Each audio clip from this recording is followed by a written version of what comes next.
Lonnie freaking Walker. That's it. That's our open. Roll it. Run it up, then run it back. Run it up, then run it back. Run it up. Good Wednesday morning. Why do I always doubt what day it is? This is Run It Back, and we are ready to talk some hoops. But before that, let me introduce you to my friends, my colleague, Stadium Insider Shams Charania in the black tee, Chandler Parsons mixing it up for us today. A little double color there, and I love the purple, Eddie. Well done, sir. I'd like to give you that right there. I'm just postponing the inevitable because I think you guys know how we're going to start out this show. And I swear to God, Corgi, if you don't get this right, we'll talk about that dog later. But Warriors at Lakers, game 4. Good Lord, former Spur Lonnie Walker. 15 fourth quarter points, leads the team. Big win over the Warriors. They now have a 3-1 series lead. The fact that they all came in the fourth quarter and he became the first Lakers reserve since Kobe to drop 15 or more in the final frame of a playoff game. That is not an awful list to be on, Chandler. I mean, look, he was the belle of the ball last night. What does a performance like that mean for a guy like Lonnie Walker? It means everything. This is a career-defining game for this kid. This is a great game, fourth quarter, for anybody at any stage of their career.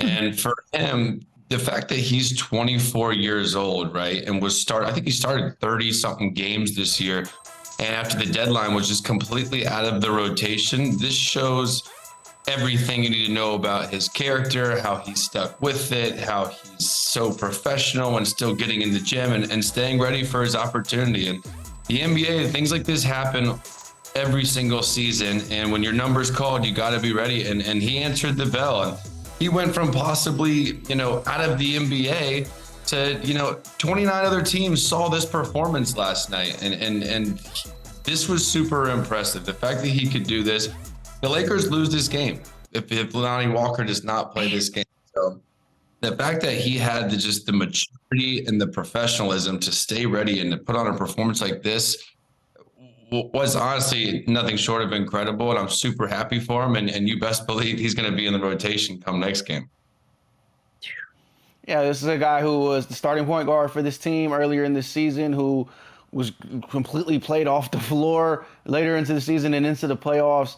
It's remarkable stuff, and it just goes to show what can happen if you show a little bit in garbage time in a series, or even during the regular season, and the coach goes, "Hold on, he's got a little bounce to him right now, a little pep to his step." If you know Lonnie Walker's story, it's an incredible moment to get here. Like Chandler said, a career-defining moment. And it's not a fluke. He was great to start the season. He was one of the spark plugs for the Lakers to start the season. They had a rough start to the season, a ton of turmoil, a ton of things going on, but Lonnie was playing well. He's active defensively, and when he's making his jumper, which is so, and you get a great night like last night, it changes things. And watching him play down the stretch, they don't win that game without him. And if they go on to win this series, they don't win the series without him. So I'm happy for Lonnie. And the Lakers, they got the Warriors on the ropes, and it's in large part to Lonnie Walker. Lonnie Walker's teammates said after the game, we told him all along to stay ready, and it's pretty remarkable because he started the year as their starter, like Eddie said. Like we all know, he was their third best scorer to start the season, and then he goes from that to being really totally out of the rotation once they got Malik Beasley, once they got D'Angelo Russell, Jared Vanderbilt. He didn't play at all. And then to start these playoffs, he still didn't play. And then to begin this series, you had two guys, Troy Brown Jr., Malik Beasley, both got off to slow starts against the Warriors. So Darvin Ham in game 3, he has a good close to game 2 in that blowout win by the Warriors. And then that's what it goes to show. Chandler's played in plenty of playoffs, even in those garbage time moments. These players that play well down the stretch, they get an opportunity in the next game. And he got an opportunity in game 3, played well. And then last night, they don't win that game without Lonnie Walker and the performance that he had. So shout out Darvin Ham for staying with him and making the move of going to a guy that's been out of your rotation for the last several weeks and months. Yeah, I hope Tibbs was watching. We'll get to that. The free throws. Look, I don't know if you believe in scripts or conspiracies, but I'm just saying the Lakers, 20 of 20 from the free throw line. They have shot twice as many free throws as the Warriors have, Eddie. Can you even keep up when the disparity is that big? Is there a chance?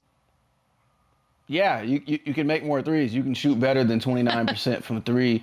The Warriors missed 3 free throws and they lost the game by 3 points. So they've done it. This is the mark of both teams. I think Stan Van Gundy's done a great job throughout the series kind of explaining, look, the Lakers led the league in free throws. The Warriors were near the bottom of the league in free throws. This is how each team plays. This is what they do. They get to the line. They're physically imposing. They push, and then they get to the rim. But, yeah, the Warriors can shoot better, and that's been their remedy for that all series long. They can get to the line.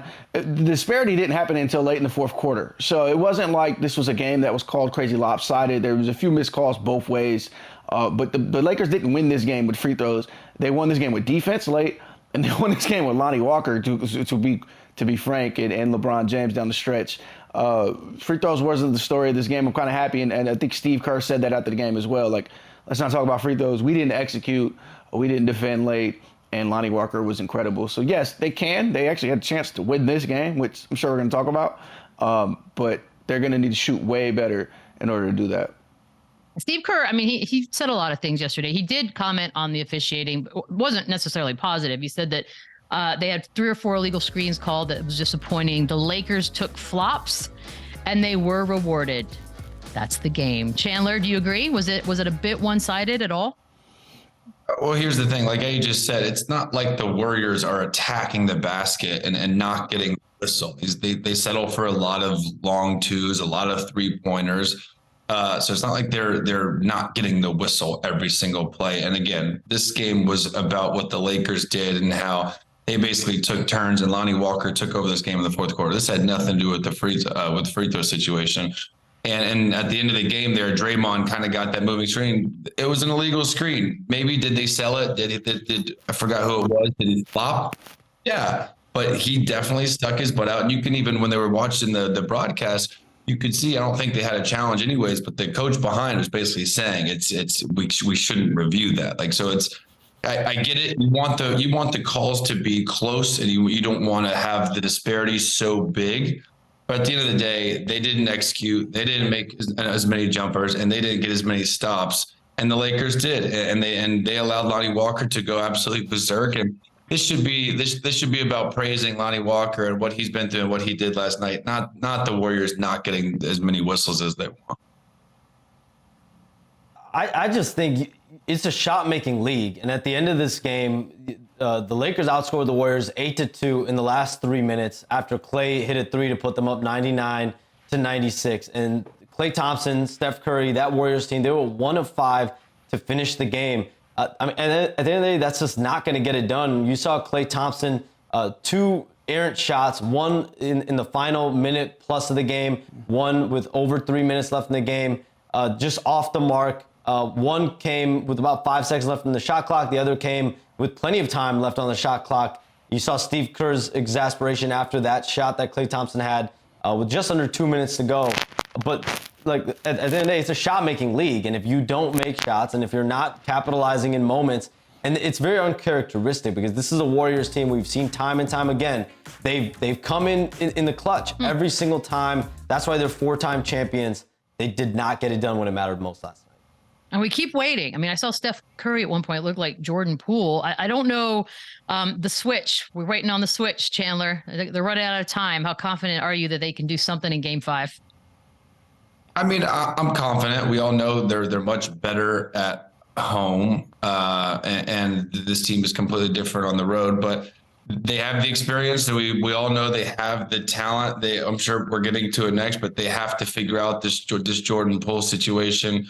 They got to be better. They have to defend without fouling. There's a lot of adjustments that they have to make, but it's crazy when you watch these teams before the series started. I had the Warriors, and I think their experience, their culture, their roster, their talent, they're a better team. And the Lakers are just having more will. Anthony Davis has been absolutely dominating. I don't even think he blocked a shot last night, but he altered so many shots.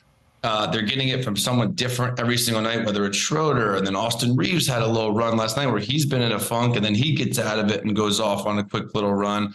And then it became the Lonnie Walker show. But the Lakers are looking like a well-balanced, dominating team that are defending. They've been the best defensive team in the playoffs. And now they're showing that they have multiple guys that can hurt you on the offensive end. So it's concerning. And we could be looking at the end of this dynamic Warriors era, because they lose this series to the Lakers. They're not re-signing both Clay and Draymond. I'll tell you that. So this could be the end for them. Yeah, look, they should be very concerned. I mean, 3-1 is a massive hole. It's a hole they know all too well. They've climbed out of it, and they've been the victims of letting another team climb out of it. Luckily for them, 2 of the games are at home, including a potential Game 7. The issue is this looks like a fractured team. Like there's kind of no way around it. They do not look like a team that is enjoying themselves. And this is going back to the Kings series. This is going back to the season period.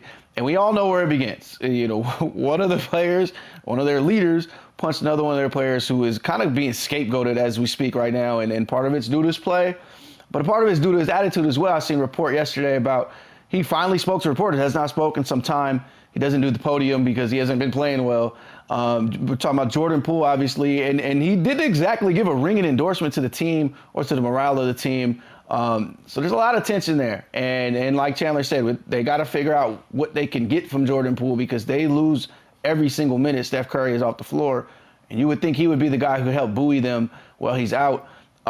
It just seems like there's a lot going on there. And in a 3-1 hole, it's tough. They've played well. This was a close game. This is a game they were up in late.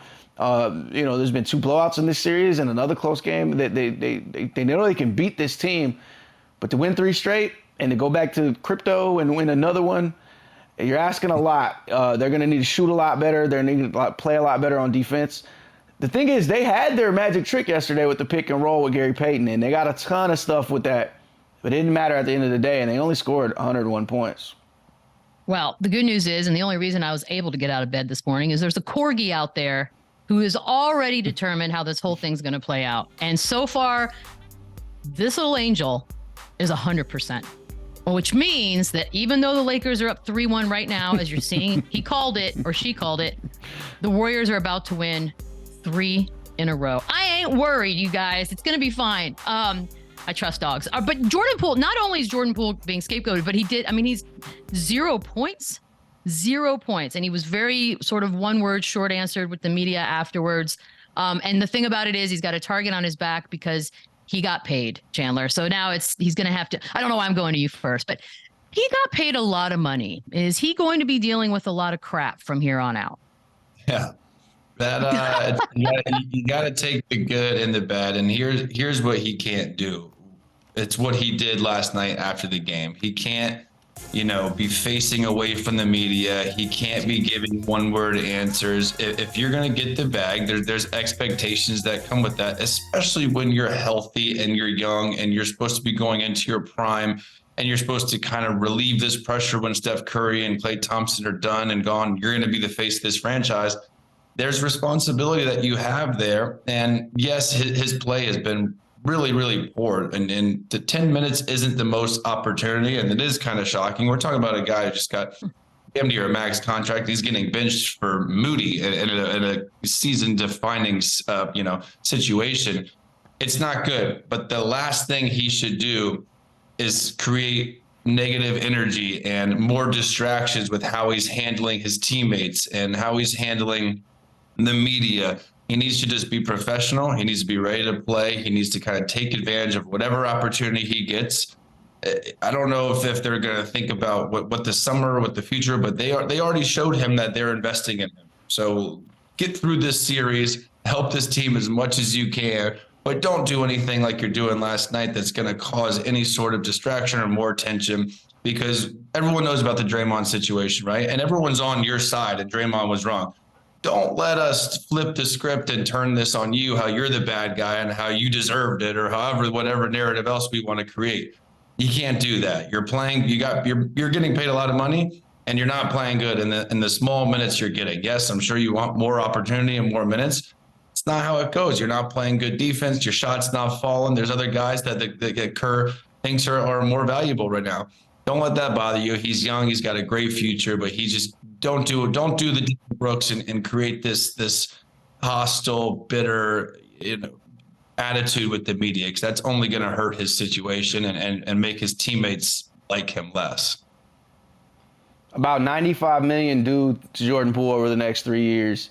Look, the contract will age fine as the salary cap goes up. But this contract is going to reverberate league-wide. You got Tyrese Maxey do it for a deal, similar player. The Tyler Hero deal, you kind of look at that a little iffy, similar player, similar age, the whole nine. You're kind of wondering, like these kind of combo guards who don't really defend and they're younger than everybody else on their team. You're wondering how bad do you need that guy on your team right now? The thing for the Warriors, obviously, is it's a very particular circumstance. It doesn't help that he's not playing well. This is a guy who started games. I think he started games in this series. He started games this year. This is a guy they viewed as the future of their franchise.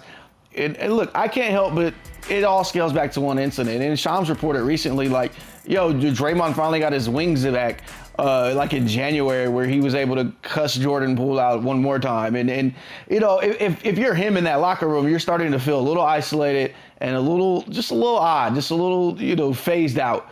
And how could you not? But I'm with Chandler. You got to be a pro. You got to step up on the court. You got to step up off the court. You got to be ready. They need him to win this series, honestly. The amount of production they're getting from their bench, they absolutely need him to have a great game in Game 5 and to continue to play great for the rest of the series. But that contract will linger. And Chandler knows in the locker room, it's a very, very, you know, odd hierarchy of everybody knowing just exactly how much everybody gets paid. And like, yo, you make $30 million next year, so I know you're going to play over Moses Moody, who makes $8 million.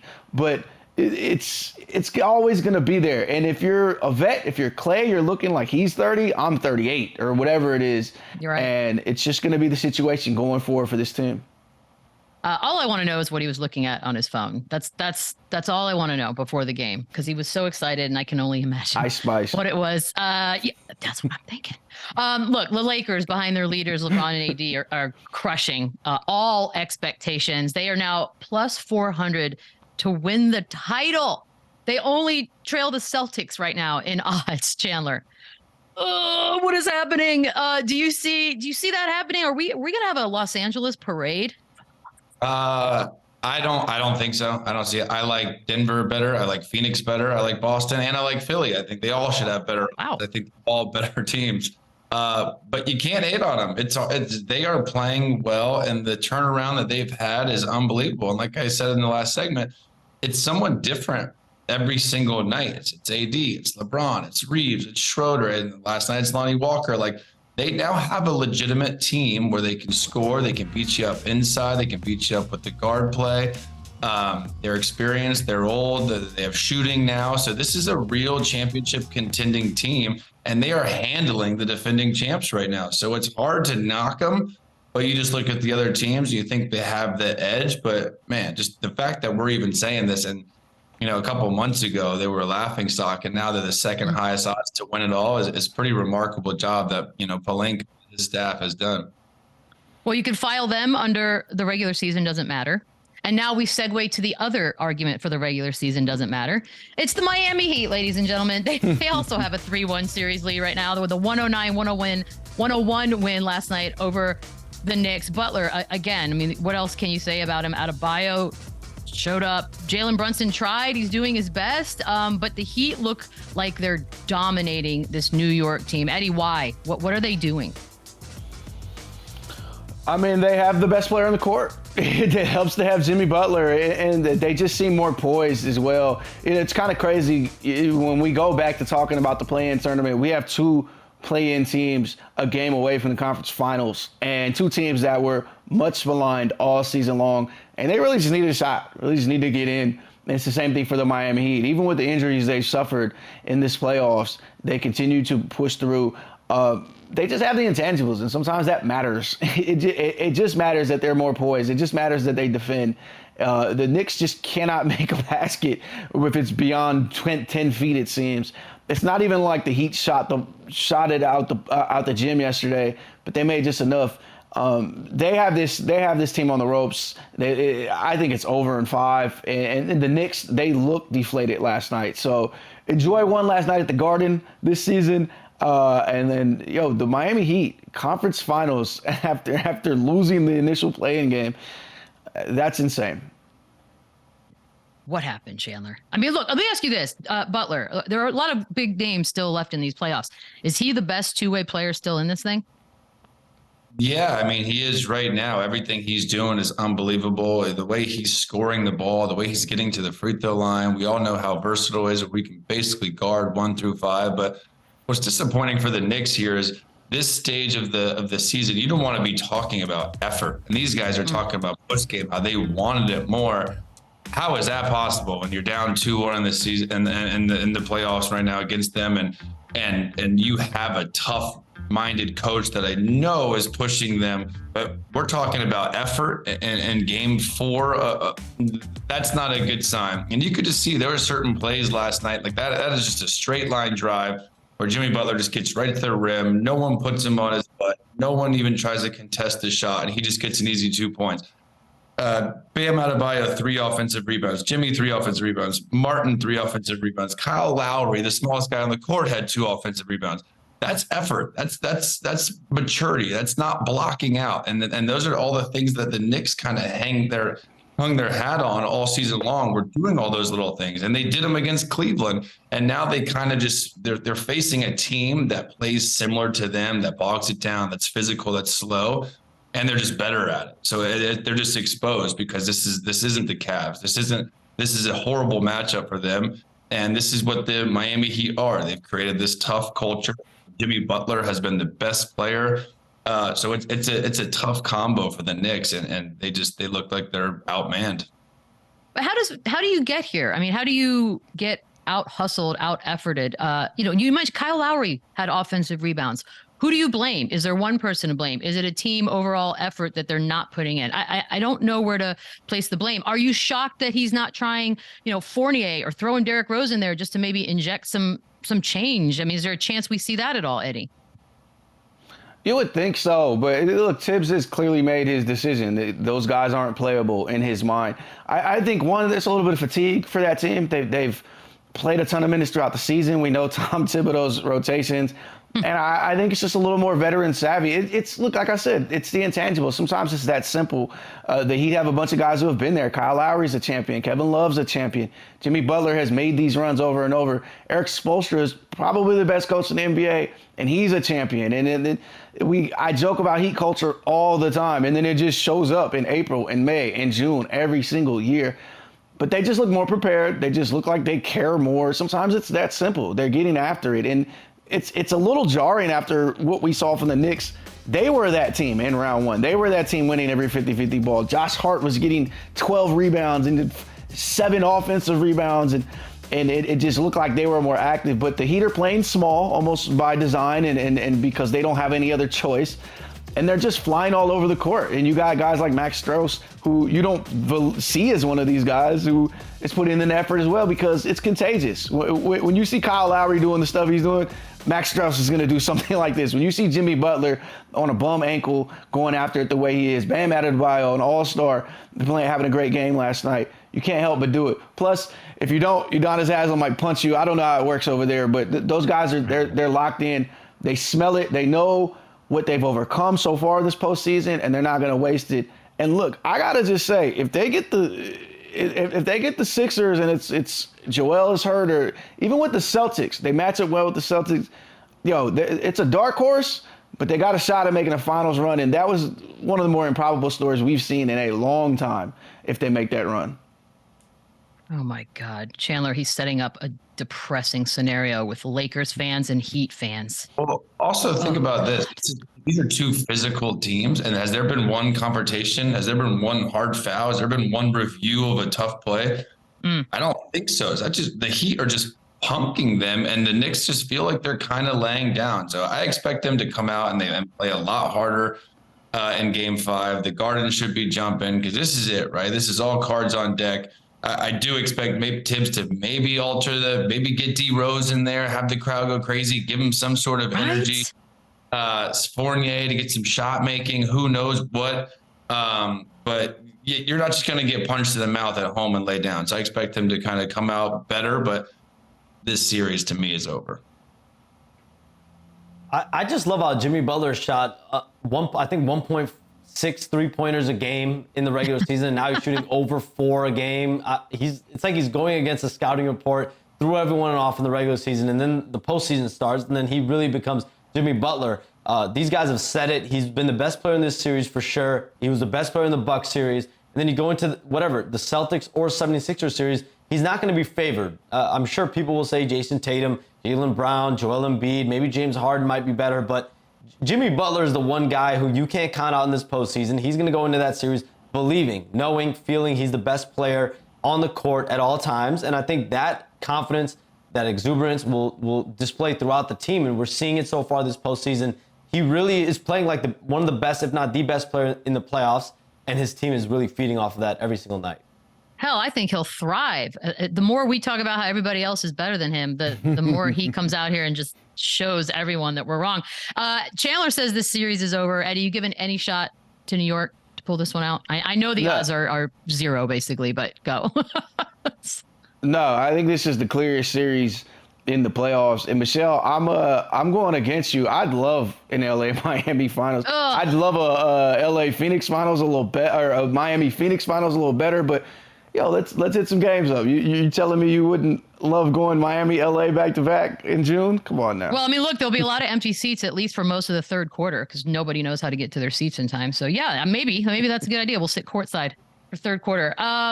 Look, deal is this, that maybe we underestimate the Heat, but maybe we're not at fault, right? Because the regular season, they're just sort of one of the teams. And then we get here. But if they do this, that's their third Eastern Conference Finals in 4 years. I mean, at some point, we should be talking about them the way we talk about the Celtics and the Bucks and the Sixers, right, Chandler?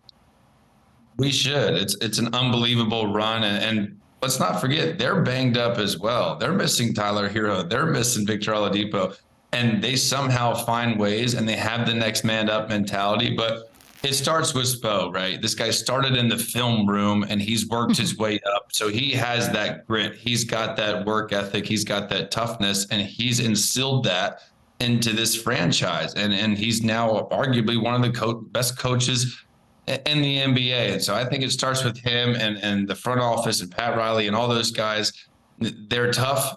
They don't take shit from anybody. Excuse my language. It's been a while since I've cursed on here, but that's just who they are. And now I start believing Jimmy Butler that maybe he doesn't care about the regular season because he is just priming for the playoffs. They don't care what seed they are because they know they're going to go and outwork and play harder than anybody they come across. And that is valuable in the NBA. 90% of NBA players don't play hard, but 99% of the players on the Miami Heat play hard, and that is valuable, and talent can only get you so far. That was some really deep math, and I'm going to write it down when I go back and watch this show for film later. It's time for Shams Scoops, which is obviously, now we know, Steve Kerr's absolute favorite segment of the entire show. Hey, Steve, I know you're out of the lineup sharing business, but is there... It's okay. Shams is in the lineup sharing business. So, Did you tell him? no, we have a special correspondent within our organization who shares information with him, apparently. Shout out Steve Kerr for promoting our show. We appreciate it. Shams, do you have any comment whatsoever? All I'll say is I got bodies everywhere. I got spies everywhere. So That's how I got bodies everywhere. Michelle. I'm just working. I know I just love it. Okay. We left the show yesterday wondering what Matt Ishbia would say or not say. Classy dude. And then we find out Jokic was fined after all, $25,000 for the contact that was made in Game 4. No suspension. Why did they decide to do that, Shams? Well, I think this is a situation where Nikola Jokic had went into the crowd. There's clear guidelines. He would have been suspended, but this is happening courtside in real time. He obviously received a technical foul in the moment. He doesn't have really a history or rap sheet to where you could look at what Nikola Jokic has done. It's not he's known to be getting into any incidents with anyone else. But it's curious with Matt Ishbia being the owner. This situation where it's probably why this isn't as heightened as it could have been if this was just a normal fan that got contact. Could he have pressed charges? A lot of things could happen in a situation like this where you get pushed over. But Matt Ishbia being an owner, him coming out in a statement saying, I want this all to move on. I want everything to just be focused on Game 5. I think that for the league, I'm sure meant a good amount. The Phoenix Suns deep down Hey, probably a bit upset. it would be such a flex if he offered to pay Jokic his fine for the 25K. Oh, he becomes the coolest do it. owner of all time. Yeah, he should Oh, that do it. would I mean, be so far he's. so Is that tampering? Is it? He's Match it to charity or something. Yeah, exactly. do that. It's like the nicer thing that Cuban tries to do, but it feels much more altruistic if he does it that way. We're taking a quick break. When we come back, so excited. He's standing by, waiting to chat. Oh, yeah, here he is. DeMarcus Okay. Cousins, ladies and gentlemen. There's my guy.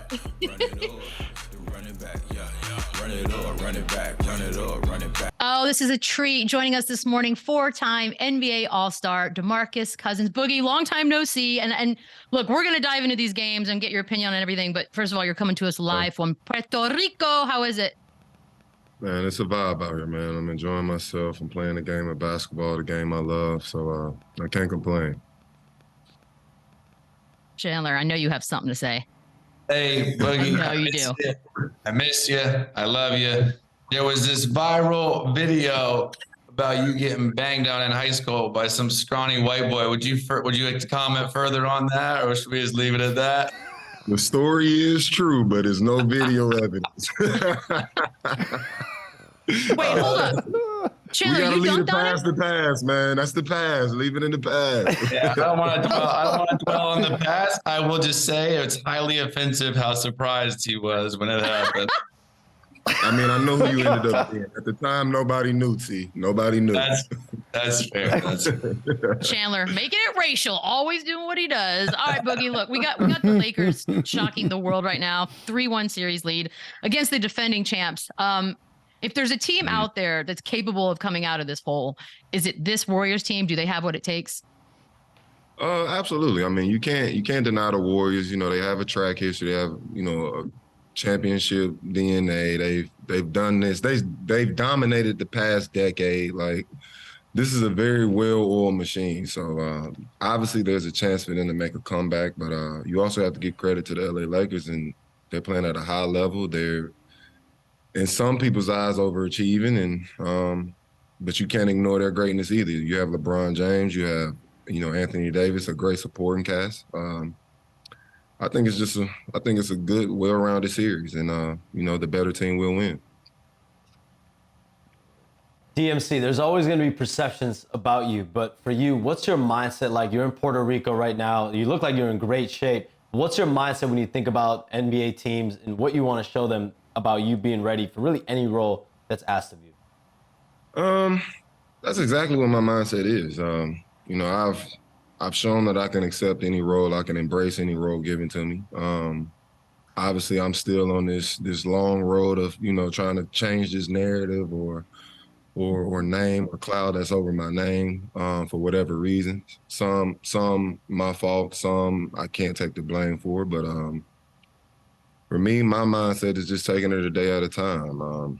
I have a project in front of me with, you know, playing for this team in Puerto Rico, and my only goal is to help push them to a championship, be the best version of myself, show that I'm completely healthy, show that I could be the ultimate teammate in whatever setting I'm in, show that I can, you know, improve the guys play around me, make my teammates better. You know, all of the things that are kind of, you know, stuck to my name in a negative way. So I just go out and try to, you know, prove myself every day. And it's kind of sick to say at the big age of 32, still trying to prove that I'm this or that as a, you know, professional basketball player. But, you know, those are the cards that I've been dealt. So, you know, like I said, I'm taking it a day at a time, and hopefully I can, you know, change some minds. So you were a co-star with Anthony Davis in New Orleans. You played with him with the Lakers. LeBron James last night called him the best defensive player in the league. You were with him for such a long time. What makes him so great?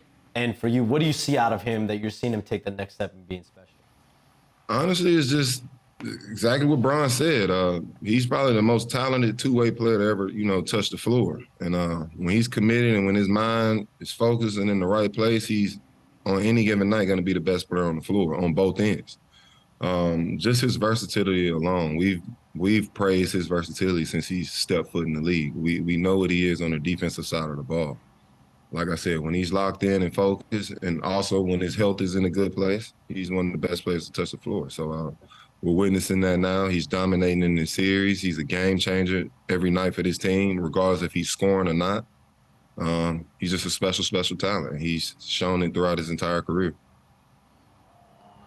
Boogie, we're going to solve an internet mystery real quick right here. You spent some time with the Lakers, the bubble year, the year they won the title. You were recovering from a torn ACL. You didn't have a ring ceremony, so people aren't sure if you got a ring. I believe Jeannie Buss says one was mailed. Did you get a ring for that championship? Do you have it? Do you keep it? How does that work? What's the Denzel saying? It was a little viral clip going around. I'm leaving him with something. I'm leaving him with something. Absolutely. Big rings. Yeah. So yeah, I did receive my ring from the Lakers. Extremely grateful for it. Obviously, I didn't play that year because of injury, but I was a part of the team. So I did get my ring that year. So speaking of rings, Boog, if the Lakers do happen to pull this thing off, do you think Buss and Pat Bev deserve to get a ring this year? Hell yeah. Why not? Why not? They were a part of the struggle at one point too. They played a part in winning games there too. Why not? I'll be honest with you. Russell Westbrook should get 4 rings just because of the way they scapegoated him. So he should get double or at least part. He went through. Yeah, you're right. You're right. Right? Like 2 rings, 2 rings and an extra check. Yep, we're on the same page, Boogie, and I like that. Absolutely. Hey, they put him through a lot for sure. They really did. He definitely gets one. Let's go Suns for a second because they won games 3 and 4 without Chris Paul. And you know what the question's going to be: are they better without him on the floor? At least in this series. That's hard to say. I mean, CP is a legend. He's done this. He's been a winning player his entire career.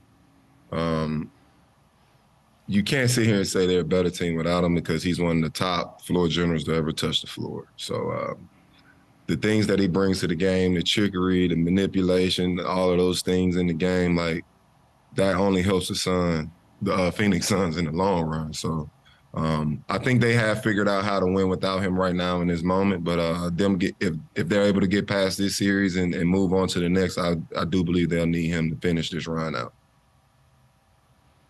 And DeMarcus, you spent some time with the Nuggets last year. I thought you had some really good run, truth be told.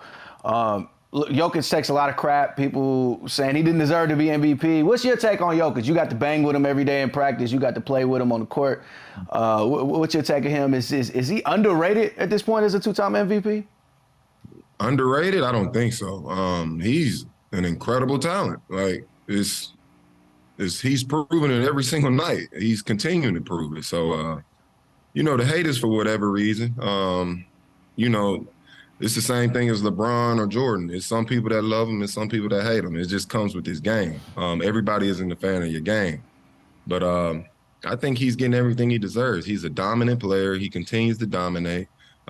Year by year, you can say he's the best or he isn't the best or, the next guy was better this year. My only issue with MVP is the criteria can't continue to change year by year or, by player. The criteria can't change for which player is dominating for the season or which guy you want to push for this season. That's my only issue with MVP. But as far as Jokic receiving his MVPs, I mean, he's an MVP talent. He will continue to be one every single year he's playing. He's that good and he's that talented. So the hate, I don't really know where it comes from, but also hate and critique can be hating on a player and critiquing a player can be, kind of misconstrued. So I think that plays a part as well.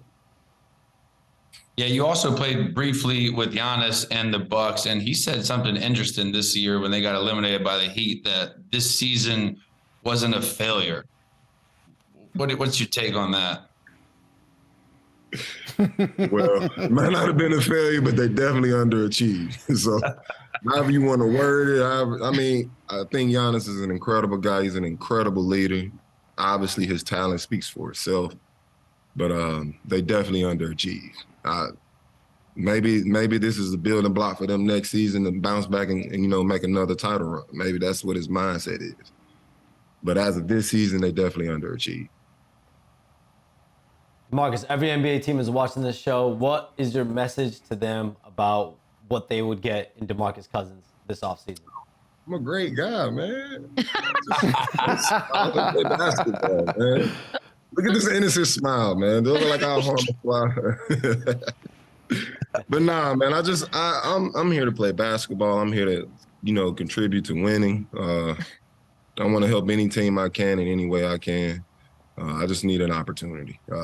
Get to know me for yourself. Stop believing the hype. Stop believing the stories or whatever the case may be. I've been around this league for a decade. I believe I'm owed at least a chance to, be met or known on a personal level instead of, what's being heard through the grapevine or whatever the case may be. So I just want to play ball. I want to play at a high level. And I want to help a team win. Those are my only goals. You should be in the league, full stop. I mean, I don't think there's any ifs, ands, or buts about it.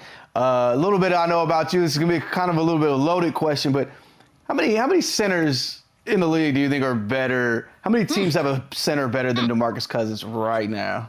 Man, look, the type of person I am, I'm extremely confident. Regardless if you agree with me or not, confidence is what got me to this level throughout my entire life. So to expect a different type of answer or a different result in whatever I say, I mean, that's foolish on your part. I'm a confident guy. I believe I can match up with anybody you put in front of me, and I feel like I'm better than anybody you put in front of me. So regardless, and the only way I feel differently is if it's proven different, and I haven't seen that yet. So I'm going to continue to feel the way I feel. That has nothing to do with me buying into any role or joining the team. My confidence is my confidence. When I step on the floor, if it's for 10 minutes or 30 minutes, I'm going to feel like I'm the best player on the floor. And that's just how I operate. That's just how I'm wired, and that's how I operate. So I don't. And you should, big fella. Absolutely. So it's no knock to a person in front of me or to a teammate or to an MVP or whatever the case may be. That's just my confidence, and it's not changing. You're my kindred spirit, because I think at the end of the day, you and I are just highly misunderstood people, Boogie. I just want to throw that out there. And one day we'll get our chance. That being said, look, we know that the old guys think the league is what it is. We know the young guys think this version of the league is the best version. You have that blessing of sort of being right in the middle. Is this version of the NBA, as they say, just soft? Absolutely. We're done. That's it. Why? When I came into the league, it was 2 bigs and 1 shooter on the floor. It's just a different league. Getting to the paint at will. I mean, you guys are basically just walking into the paint now. Like, you got big men guarding point guards guarding bigs. The bigs can't even score against the point guards, and it's the league is in a weird place. So it's definitely softer now. It kind of, fits what we're trying to. It fits the agenda with moving forward business wise, but it's definitely not the same physicality. That's just the facts behind it. That's fair. Boogie, it has been an absolute pleasure to see you again. Enjoy Puerto Rico. Chandler, do you want to say goodbye? Bug, I'm going to Bahamas Thursday. I'm going to be violently close. I may hit you up and slide through. Oh, God, that's a threat. It's a threat if I ever heard one. I'm locked in, CP. Put your phone on loud. Keep your ass away. Keep your ass far away. You're stupid. Chandler's stupid. Boogie, thank you so much. Shams, we're going to say goodbye to you as well. Chandler's just like, I got the jet. I'm ready. Just come on over. Yeah, this is a, we're never going to see Chandler again. Thanks for having me. We'll take a quick break here. We'll be back after this. Run it up, then run it back. Run it up, run it back. Run it up, then run it back. We got games tonight. Sixers, Celtics. Chandler, do you expect a Harden great performance or a Harden bad performance? I would love to see a great performance. I would love to silence all the critics about him not being good in the postseason, and he's shown flashes, but he hasn't put 2 back-to-back. So I expect him to come out aggressive. He's shown he can get to his spots. He's shown he can get to his pull-up, to the foul line. He's kind of been in his complete bag all series when he gets going, but he's also had some games where he's taken the back seat and he's been passive and he's not less aggressive. I don't expect that. Their season's on the line tonight. They think if they win this game, it's over in Philly. And so I expect him to come out, get Joel involved early, but also look for his shot and be aggressive. I'm with Chandler. I think we're going to see vintage James, much like we did in Game 4, much like we did in Game 1. the Sixers know this is the game. This is the game that will decide this series in many ways. And in many ways, it's the most important game Joel Embiid's ever played in. It's the most important game James has played in a long time. So I'm expecting him to be focused. I'm expecting him to be sharp.